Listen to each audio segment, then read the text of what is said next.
সরকারি চাকরি, নির্ধারিত বেতন কাঠামো আর বাস্তবে গড়ে ওঠা সম্পদের পরিমাণের মধ্যে অস্বাভাবিক অনেক সময় দুর্নীতির প্রথম আলামত হয়ে ওঠে।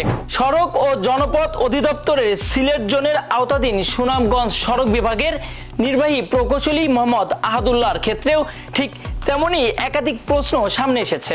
সীমিত আয়ের সরকারি পদে থেকে তার নামে ও ঘনিষ্ঠ স্বজনদের নামেও রাজধানী সহ বিভিন্ন এলাকায় যে বিপুল সম্পদের অস্তিত্ব পাওয়া গেছে তা স্বাভাবিক আয় দিয়ে অর্জন সম্ভব কিনা এই প্রশ্ন উঠেছে এখন।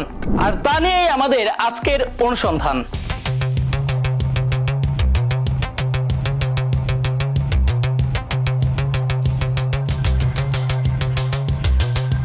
আওয়ামী লীগের আমলে ব্যাপক প্রভাব খাটিয়ে লোভনীয় পোস্টিং বাগিয়ে নিয়ে লুটপাটের মাধ্যমে কোটি কোটি টাকার সম্পদের মালিক বনে গেছেন প্রকৌশলী মোহাম্মদ আহাদুল্লাহ। 2006 সালের সহকারী প্রকৌশলী হিসাবে যোগদান। এরপর তিনি 2014 সালের 2 অক্টোবর থেকে 2019 সালের 23 জানুয়ারি পর্যন্ত নির্বাহী প্রকৌশলী হিসাবে দায়িত্ব পালন করেন। শুরুতেই আমরা আপনাদের নিয়ে যেতে চাই সুনামগঞ্জ সড়ক ও জনপথ অধিদপ্তরে। অভিযোগ আসে সুনামগঞ্জ সড়ক বিভাগের এই প্রকৌশলী আহাদুল্লাহ সপ্তাহে অফিসে আসেন মাত্র 2 থেকে 3 দিন।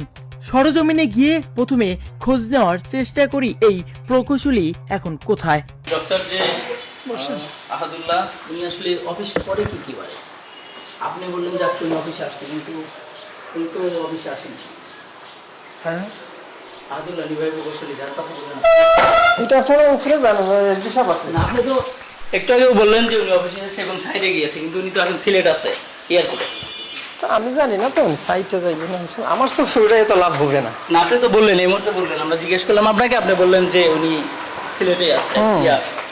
হিসাব আছে, আমার সব ওটাই আপনারা কি করবেন? হিসাব আছে, ওনার কাছে নিতে পারেন আপনারা। আপনি কোন ভিত্তিতে বললেন? আপনি কি ওনাকে দেখেছেন আজকে অফিসে? আমি অফিসে বলছি না, মোট সাইটে। আচ্ছা, সাইটে যায় স্যার, সুনামগঞ্জ মিটিং এ যায়। হ্যাঁ, কোন সাইটে গেছে? সুনামগঞ্জের ভিতরেই তো হবে। কোন সাইটে গেছে আমি জানি না, এটা এটাই বলছি। অফিসের কর্মকর্তা হয়ে আপনি জানেন না? না না, উনি আমার বলে যাইবেন সাইটও। আপনি তাহলে কিভাবে বললেন? আমার বলে, আমি বলছি যে উনি বেশি অংশ সাইটে যায়, উনি সাইট ফিরে আসে। উনি অফিস করে কয়দিন? উনি তো করে সপ্তাহে। আমাদের কাছে তথ্য আছে তো উনি 2 দিন অফিস করে। ওটা আমি জানি না। আমি এটা হচ্ছে এই যে একটা সিটি দিয়েছিল মিটিং, এই সিটি থেকে মিটিং গেছে আর কি। সিটিটা আমি পড়ি নাই, আমাদের আরও স্টাফ ছিল, উনি পড়ছে, উনি একটা কাজ নিয়ে সিলেটে গেছে, অফিসের কাজ নিয়ে। স্যার অফিস করে কয়দিন? আমাদের কাছে কিন্তু অ্যাভেলেবল জব। স্যার তো অফিস করে 5 দিনই আছি, তো অনেক দিন হয়ে গেছে, 2 বছরের উপরে হয়ে গেছে আছি। এখন স্যার আছে কোথায়?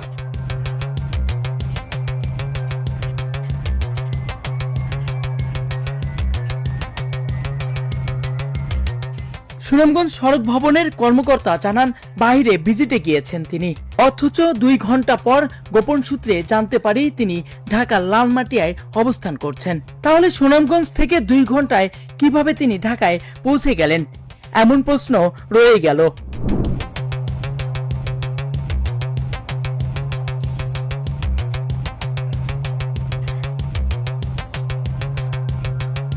আমাদের কাছে তথ্য আসে সুনামগঞ্জ সড়ক বিভাগের এই প্রকৌশলী ঢাকা টু সিলেট যাতায়াত করেন বিমানে।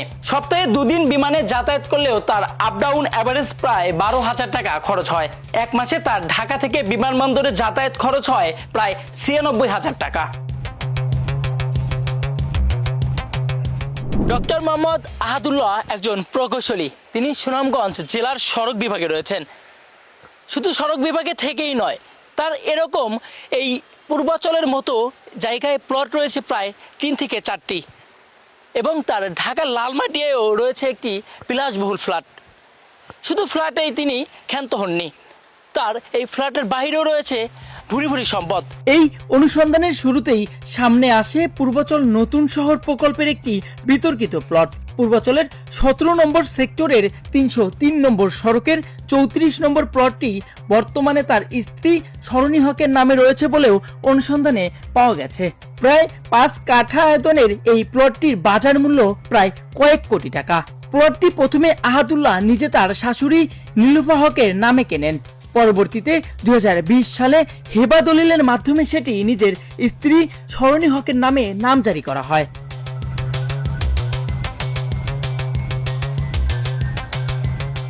এভাবেই নামে বেনামে পূর্বাচল নিউ সিটির 9 নম্বর সেক্টরের 4 নম্বর প্লটটিও আহাদুল্লাহ ও তার স্ত্রীর নামেই কেনেন। 22 নম্বর সেক্টরের রোড নম্বর 404-এর 21 নম্বর প্লটটিও তিনি কোটি টাকা দিয়ে কেনেন এবং সেই জমিতে এখন বর্তমানে বেগুন চাষ করা হচ্ছে।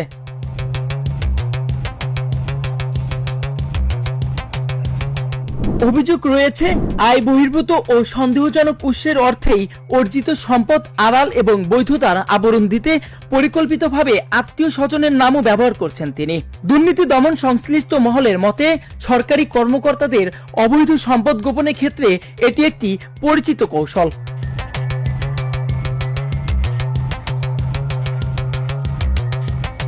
এই পূর্বাচল প্লটের সূত্র ধরেই বেরিয়ে আসে আহাদুল্লাহর সম্পদের পাহাড়।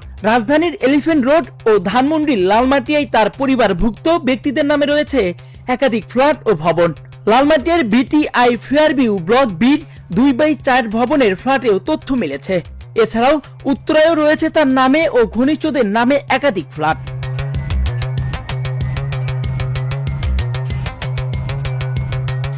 লালমাটিয়ার ফেয়ারভিউ এর পার্কিং সহ একটি ফ্ল্যাট রয়েছে। আগে থেকেই কথা বলা বারণ, সেই কারণে গেট থেকেই ফিরে যেতে হয়েছে আমাদের। সুপারভাইজার নেই? বাইরে গেছে। সুপারভাইজার বাইরে গেছে। আপনারা জানেন না এখানে থাকে? আমি নতুন আইছি, আমি জানি না। কতদিন যাবত আসছেন? আমি 4-5 মাস।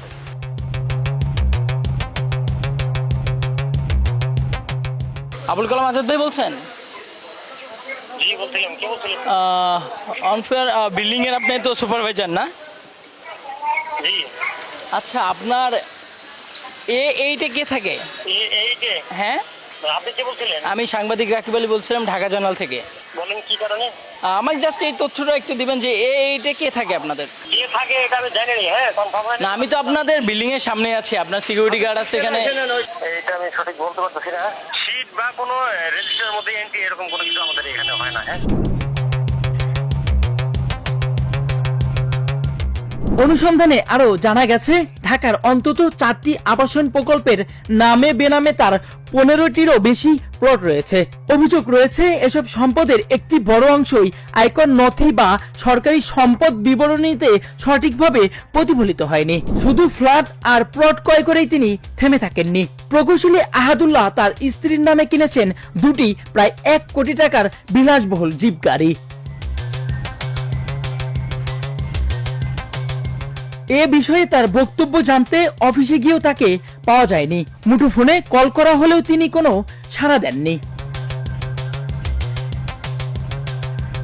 এখন প্রশ্ন উঠেছে, সর্বসাকুল্যে 80 থেকে 90 হাজার টাকা বেতনের একজন সরকারি প্রকৌশলী কিভাবে সংসার ব্যয়ের পাশাপাশি কয়েক কোটি টাকা মূল্যের একাধিক ফ্ল্যাট ও বিপুল পরিমাণের জমি ক্রয় করতে সক্ষম হন?